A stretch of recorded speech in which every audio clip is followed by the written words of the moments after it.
कृष्णा, सबका स्वागत करती हूँ। और आज हम ये कोशिश करेंगे जानने की कि ऐसी कौन सी चीज़ है जो हमें खुश करेगी, जो हमें सुख देगी। क्योंकि हर व्यक्ति को खुशी चाहिए, हर व्यक्ति को सुख चाहिए।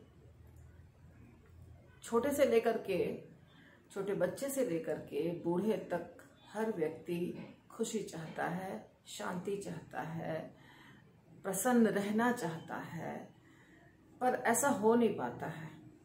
अब एक छोटे से बच्चे को आप खिलौना दीजिए, वो खुश हो जाएगा।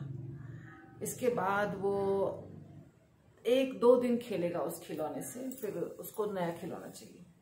फिर नया दीजिएगा तो फिर थोड़ी देर के लिए वो खुश हो जाएगा, फिर उसको और नया चाहिए। धीरे धीरे वो बच्चा बड़ा होता है और फिर साइकिल चाहिए, साइकिल के बाद मोटरसाइकिल चाहिए। ऐसे करके उसकी इच्छाएं नई नई चीज़ों को यूज करने की होती है। और यही हाल है बड़े लोगों के लिए भी। हर व्यक्ति को कुछ चाहिए, और जो भी चीज़ वो चाहता है, खाने की वस्तु हो, पहनने की वस्तु हो, गाड़ी मोटर हो, फ्लैट हो, बंगलो, कोई भी चीज़ उसे थोड़े समय के लिए खुशी प्रदान करता है। फिर वो उससे बोर हो जाता है, फिर उसको नया चीज़ चाहिए। या तो वो अपने इधर उधर नई चीज़ों को देखता है और उसकी इच्छा होती है कि हमें ये चाहिए। अगर हम एक मोटरसाइकिल है हमारे पास और हम उस मोटरसाइकिल को कुछ पैसे देकर खरीदे हैं, तो उस मोटरसाइकिल से हम बहुत दिनों तक खुश नहीं रहते हैं, जबकि वो चल रहा है। मोटरसाइकिल का कार्य है आपको एक स्थान से दूसरे स्थान तक ले जाना, और वो कर रहा है। लेकिन हमें फिर भी बदलना है। अब हमें कोई दूसरा ब्रांड चाहिए और ज्यादा पैसे वाला चाहिए, तो फिर हमें कार चाहिए। और कार शुरुआत में छोटी चलती है, 7 लाख, 8 लाख, 10 लाख की। इसके बाद और अच्छा चाहिए, और बड़ा चाहिए, और महंगा चाहिए। तो ये फुल स्टॉप कहीं नहीं होता है कि हाँ इसके बाद हम अब नया डिमांड नहीं करेंगे। जबकि हर चीज का एक उपयोग है। हमारी गाड़ी जो है वो गाड़ी का कार्य है हमें सुरक्षित एक स्थान से दूसरे स्थान ले जाना, बाहर की गर्मी या धूल मिट्टी या बारिश से बचाना। तो वो छोटी गाड़ी भी करती है, बड़ी गाड़ी भी करती है। परंतु हमारा मकसद सिर्फ वो नहीं रहा जो गाड़ी खरीदने का होना चाहिए था। हमारा मकसद अब बदल गया है। अब हमारा मकसद है कि यदि हमारे किसी पड़ोसी के पास या दोस्त के पास अच्छी गाड़ी है, या मार्केट में कोई नई गाड़ी आई है, तो वो हमको चाहिए। और ये गाड़ी सही है, फिर भी हमको इसको डिस्पोज ऑफ करना है। इसी प्रकार कपड़े हैं, नए नए फैशन के पहनने हैं, घर है और बड़ा खरीदना है, उसको और डिज़ाइन, अच्छा डिज़ाइन का इंटीरियर करवा के रखना है। तो ये सारी चीज़ें जो है ये छोटे बच्चे में भी है, जवान में भी है, बूढ़े में भी है, सब में है ये इच्छा। फाइनली हमें ये समझना होगा कि हमें चाहिए क्या। देखिए ये चीज अब यहाँ तक पहुंच गया है कि हम जब विवाह करते हैं, तो पहले के जमाने में ऐसा होता था कि यदि एक लड़का एक लड़की विवाह किया, तो उसका ये शुरू से ही मन बना हुआ होता था कि हमको इसके साथ पूरे जीवन रहना है। ये कुछ साल पहले तक था। हमारे जनरेशन में भी 90% तक था। पर अब ये हो गया है कि अगर हम विवाह करते हैं किसी से, तो हमें खुशी मिलनी चाहिए उस स्पाउस से, पति को पत्नी से या पत्नी को पति से। यदि खुशी नहीं मिलेगी तो छोड़ देंगे, डिवोर्स, तलाक। तो सामान खरीदते खरीदते बोर हो गए, अब पति पत्नी से भी बोर हो गए, और हमें पति पत्नी भी चेंज करना है। घर भी चेंज करना है, गाड़ी भी चेंज करना है। इसी प्रकार खाने की चीजें मार्केट में इतने प्रकार की मिलती है, इतने प्रकार की। एक प्लेट चाट अगर आपको बना के दे रहा है कोई शॉपकीपर या ठेले वाला या कोई, तो उसमें 50 चीजें होनी चाहिए, खट्टा भी, मीठा भी, तीखा भी, नमकीन भी, क्योंकि जीवा जो है वो कहीं रुक नहीं रही है, उसे और टेस्टी चाहिए। तो ये हमारा प्रॉब्लम है, मतलब ये मनुष्यों का प्रॉब्लम है। और इस बात को हमें गहराई से समझना होगा कि इसका अंत कहाँ है, कहाँ जाके हम रुकेंगे, ये सारी चीजें क्यों हो रही हैं।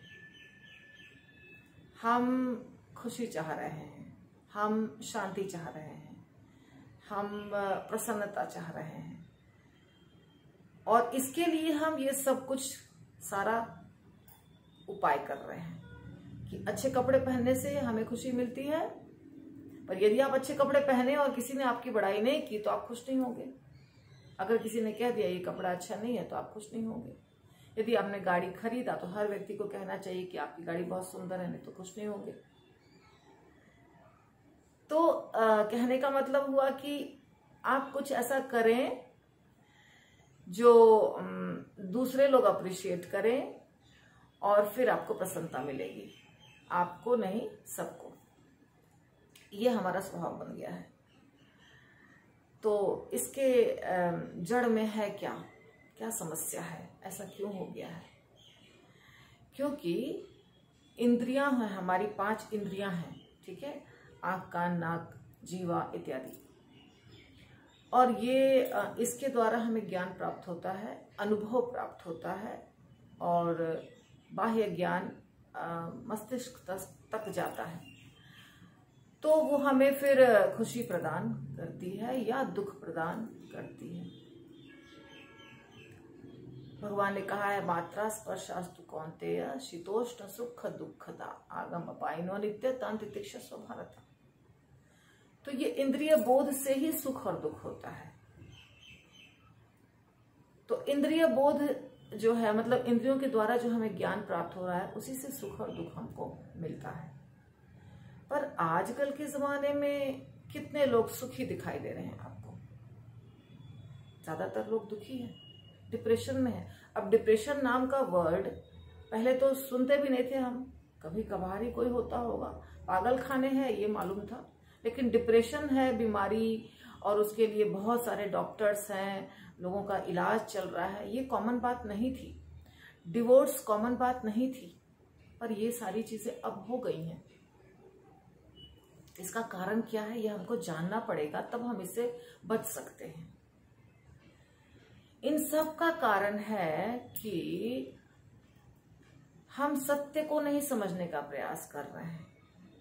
देखिए, जब तक हम अज्ञान के अंधकार में रहेंगे, तब तक हम इसी प्रकार असंतुष्ट रहेंगे, सुखी नहीं होंगे, और दूसरों से सुख की उम्मीद करेंगे। किसी ने मेरे कपड़े को अच्छा बोला तो हम सुखी हो गए, खुश हो गए। तो इसका मतलब मेरे कपड़े को अच्छा बोले ऐसा व्यक्ति हमको चाहिए। हम पहन के पार्टी में जाएं और कोई हमें अप्रिशिएट करे, तो इसका मतलब मेरी खुशी उस व्यक्ति के ऊपर डिपेंड कर रही है जो अप्रिशिएट करे मुझे। समझ में आया? मेरी गाड़ी, मैं गाड़ी खरीदूं और मेरी गाड़ी को लोग अप्रिशिएट करें, बोले कि बहुत अच्छी गाड़ी है, कहाँ से खरीदी, इतना सुंदर कलर है इत्यादि, तो उससे मैं खुश हो जाऊंगा। तो मेरी खुशी दूसरों के ऊपर निर्भर कर रही है, ये हो गया है हमारा प्रॉब्लम। और दूसरी बात, जिह्वा, चूंकि हमने छोड़ दिया है, छूट दे दिया है, तो जिह्वा ऐसी चीज है, उसमें बर्ड्स होते हैं जिसको अगर आप जितना ज्यादा देते जाइएगा नई नई चीजें, वो उतना खोजेगा। तो पहले कहा जाता था संतोषम परम सुखम, तो आजकल के लोगों के पास संतोष नहीं है, कारण ज्ञान नहीं है। कौन सा ज्ञान नहीं है? जैसा कि मैंने पिछले वीडियो में बताया कि हमें भगवान के बारे में जानना चाहिए, भगवान से हमारा क्या संबंध है ये जानना चाहिए, और इसके लिए हमें शास्त्रों को पढ़ना होगा, क्योंकि भगवान ने हमारा निर्माण किया है, हमें पैदा किया है, वो हमारे पिता हैं। तो जब आप इसको जान जाइएगा तो आप रुक जाइएगा, एक जगह पर जाकर के आपको संतुष्टि मिल जाएगी। जरूरत की चीजें सबको चाहिए, जरूरत हर व्यक्ति को पूरी करनी चाहिए, उसमें कोई समस्या नहीं है। पर ये दौड़ जो हमारी है वो एंडलेस नहीं होनी चाहिए कि हम बस दौड़ते ही जा रहे हैं, कहाँ रुकेंगे हमें पता नहीं। तो भगवान कृष्ण कह रहे हैं अर्जुन को, जो मैंने श्लोक अभी तुरंत बताया, मात्रा स्पर्शास्तु कौन्तेय, कि हमें सुख और दुख इंद्रिय बोध से होता है, और ये आएगा। जैसे मौसम बदलते हैं, जाड़ा गर्मी और बारिश एक के बाद एक आता है, वैसे ही ये भी आएगा, कभी सुख और कभी दुख। तो इसको सहन करना सीखो, इसको सहन करना सीखो। तो सुख और दुख जो हमारे जीवन में आ रहे हैं ये बहुत स्वाभाविक है, और इससे हम कैसे दुखी नहीं होंगे, दुख क्यों हो जाता है और दुखी क्यों नहीं हो, कैसे बच सकते हैं उससे, कैसे हम ज्यादा दुखी नहीं हो, कैसे हम आत्महत्या नहीं करना चाहें, कैसे हमें दूसरों के ऊपर आश्रित ना होना पड़े सुखी होने के लिए।